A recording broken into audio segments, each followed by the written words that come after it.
This is Eric Chung from Muse Games. I'm one of the game designers on Guns of Icarus Online. Please note that some of what you'll see here will change in future updates and patches. We're still testing and making improvements. I'm here today to run you through some of the basic gameplay behind the Egineer. The Egineer is responsible for keeping the ship afloat, so let's take a look at all the things you can repair right now. The most important thing to keep your eyes on are these hull repair points. Each ship has 3 of them. They're the lives of your ship. The reason why they're so important is because once they go down, you can't rebuild them like the other components. Once they're gone, they're gone. Each ship has 3 hull repair points, and they'll always go out in the same order.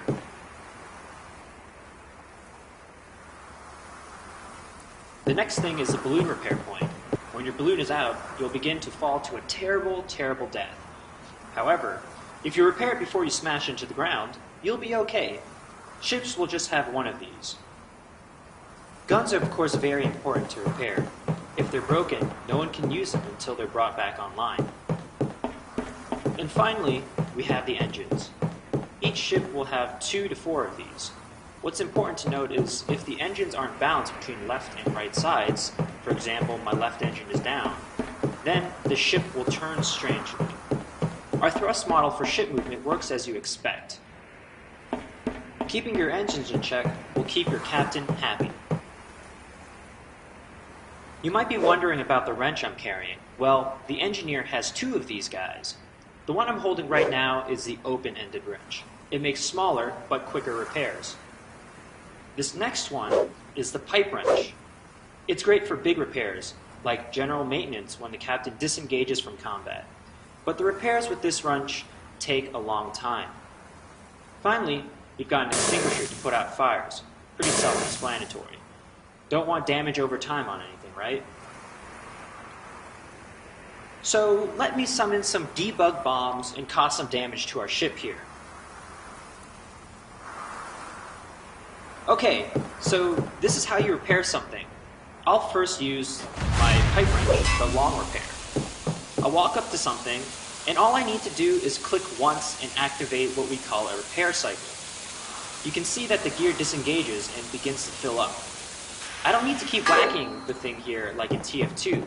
I can go run somewhere else, like go on a gun, and just leave it alone. We want to keep the action flowing. I can even queue up multiple repair cycles. But once the gear fills up, it'll do the spinning thing. Now, I can whack it once more to end the repair cycle.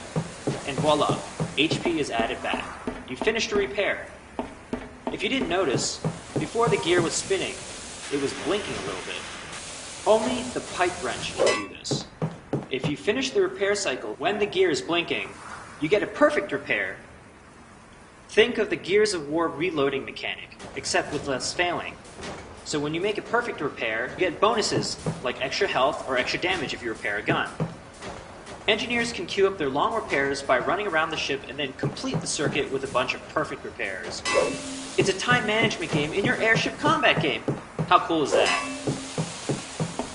The open wrench adds just a little bit of HP, but it does it very quickly.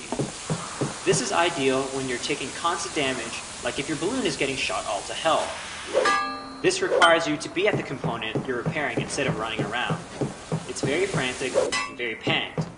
The repair works the same way as a long repair, one whack to activate the cycle, and another to end it. And that about covers the basic mechanics of the Egineer. Stay tuned for more.